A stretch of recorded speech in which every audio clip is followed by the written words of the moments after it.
Magandang buhay! Grabe naman gwapo nito. Parang hindi yata magandang buhay nila, Jem. Isa pa, magandang buhay! Elisa! Ayan, by the way guys, my name is Justin J. Labase, former nursing student, as you can see guys, and I am from the province of Ilocos Norte. Ayan, and of course, before I start my sharing, gusto ko lang muna pasalamatan ng nasa taas at sa kanya lahat ng papuri. Yes. Ayan, thank you Lord. Yes. And of course guys, since I am from the province of Ilocos Norte, sino po familiar sa Ilocos? Windmill. Ayan, familiar na? Familiar. BBM. Parang may mga Lenny dito. Okay, parang mas marami Lenny. Hindi, anyways guys, ako po ay galing sa simpleng pamumuhay, simpleng bata na may simpleng pangarap. Ayan.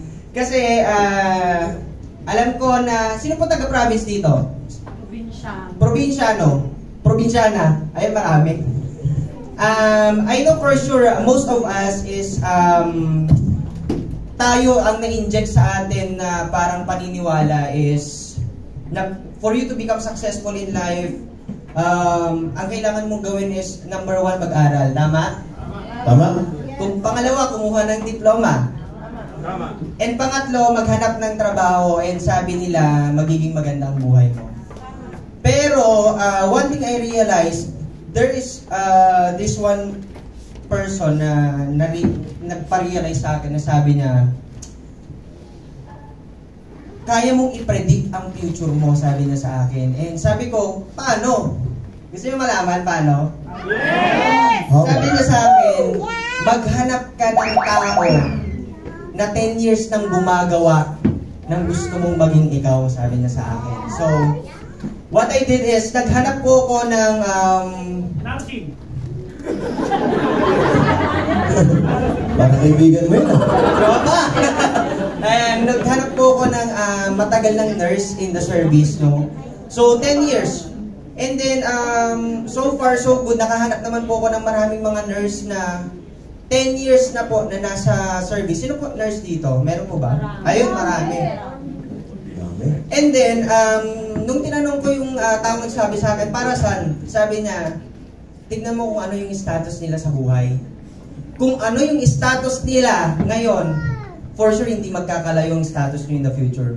So, here's what I found out guys. Meron po kong mga nakita nasa London. Taga London, kapatid. Diba? Loan dito, London. Marami.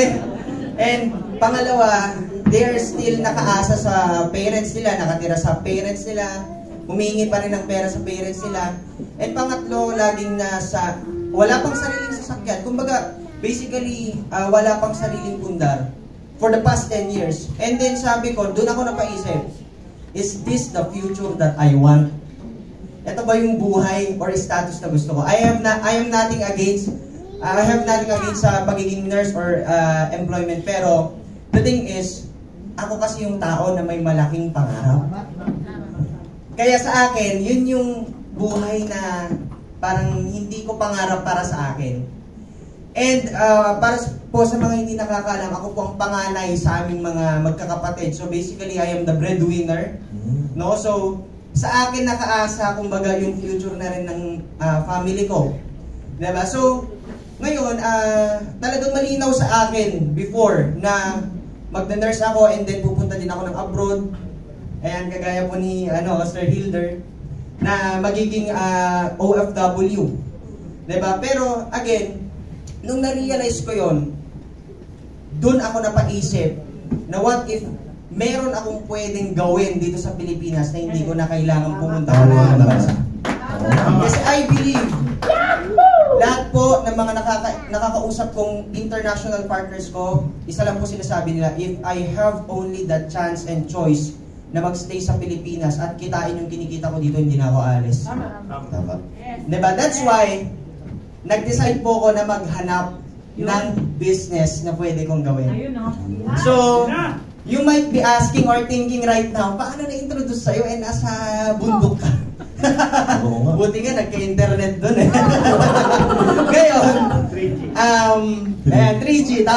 3G?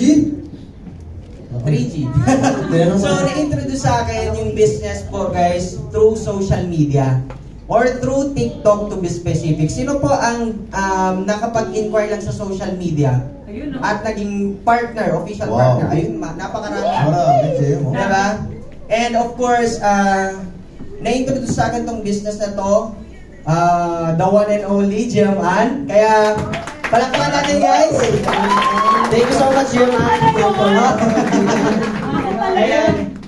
And, nung nakapag-inquire ako guys, wala akong alam or background sa pagnenegosyo. Basta ang nakita ko lang before kay Jiaman, sabi ko nakalambo. Tapos babae, sabi ko ayos to ah. Parang gusto ko rin gawin yun ah. Kaya ngayon, hindi ako nagdalawang isip. Nag-inquire agad ako. And then, we talk about the business na pag-usapan namin. And then, nakapag-decide po ako na gawin yung negosyo. It's not because gusto kong talikuran ang pag-aaral. Kasi ayoko naman na talaga mag-aaral that time. Pero, ito po is dala na po ng situation namin that time. Kasi, I was born and raised by a single mom. Sino po mga single mom dito? Marami. Ayan. Alam ko po ang hirap ng isang single mom na magtaguyod, lalo na po pag may anak. Tama. And doon ko napatunayan sa mother ko na gabi-gabi umiiyak. Ayan. And laging nagsasabi na umiiyak dahil walang pambayad ng kuryente, walang pambili ng bigas, walang pampabahon sa akin. So, yung mga times na yon, kaya ako maagang nag-mature kasi yung mismong realidad na at yung situation na mismong nagpaparealize sa akin.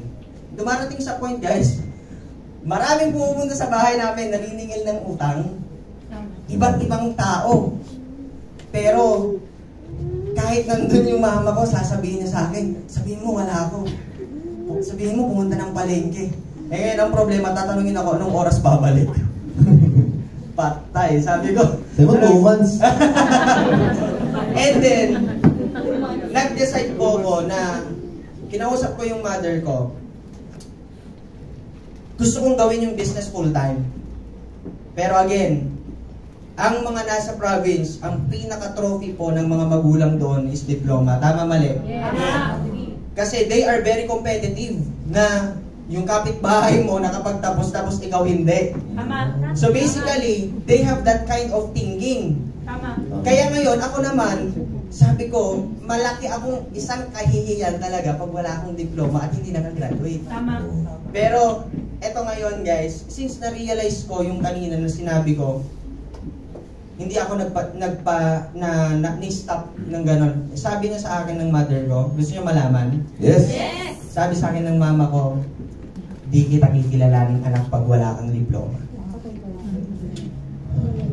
So basically, if you're going to think about it, mabigat, masakit bilang anak na pagsabihan ng ganon. Tama. Pero mas masakit bilang magulang na wala kang magawa kasi hindi mo kayang sustentuhan yung pagpapaaral mo sa anak.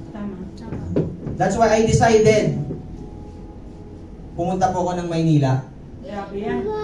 Ayan, next slide po. Ayan, umiiyak pa nga ako dyan eh. Grabe. Wala akong ibang dala kundi bit-bit ko ang lakas ng loob ko para gawin yung negosyo. I have no family and relatives dito sa Manila. So basically, if I'm going to fail to this business, I have no choice. Wala akong ibang choice na pupuntahan, tatakbuhan, lalapitan, nahihingan ng tulong. So basically, burning the bridge talaga. Do or die. Gagawin ko ng todo yung negosyo. Kasi again, ayoko yung buhay na nangyayari sa amin sa probinsya. Diba? Mahirap. Diba? Bawal sa utang. Tapos maraming problema. That's why I decided na gawin yung negosyo. And praise God kasi alam ko naka-align lahat to eh. Na lahat tayo magkakasama ngayon, dito tayo dinala. Ito yung negosyong pinasukan mo. Kasi maraming negosyo sa labas eh na pwede mong gawin. Pero bakit andito tayo? Tama. Kaya palakpakan mo sarili mo, andito ka ngayon. And then, right after that, nung nag-usap kami ni Jiaman, sabi niya sa akin, it's just a matter of trust. Tama. So sa dinami namin ng tao na nasa paligid ko, kay Jaman po ako nagtiwala. Binigay ko 100% trust niya. As trust ko sa kanya, and then isa lang po napatunayan ko. Tanong niyo ako ano? Ano?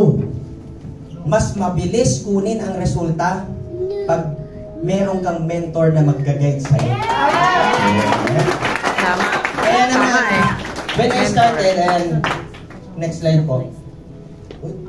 When I was in province, guys, eto, kwento ko lang po, bakit may motor? Kasi, Tinakbo mo yan?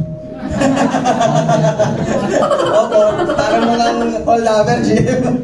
And so, ang kwento po behind that, ang bahay po namin mula sa school ko, when I was in high school, sobrang layo, around 3 kilometers. So, kung i-compute mo, pamasahe pa lang, ubos na agad ang baon mo. Oo nga. So, naawa sa akin yung uncle ko, pinahiram niya sa akin yung wave niya. Makikita niyo, sira-sira nga eh, di ba? Kasi sa amin pong magpipinsan, kami lang po ang hindi masyadong pinagpala. Na nabigyan kami ng saktong buhay lang. Hindi ko masasabing sakto eh. Below, mas mababa pa. Below sakto. Below sakto, JM. Kasi yung pinsan ko, dalawang pinsan ko na almost same age ko, guys. Naka-sniper, naka-NMAX. So, Sniper? sabi ko, nagpre-pray talaga ako that time na, Lord, sana kahit Aerox lang. Pero sabi ko, kahit anong pray ko talaga nito, nakikita ko yung sitwasyon namin eh. Diba? Kasi, that time, ang pangarap ko lang po is, pag makapagtapos po ako ng pag-nurse, ang gusto ko pong maging sasakyan Ford Raptor. Even nung tinanong ako ni GM Rai,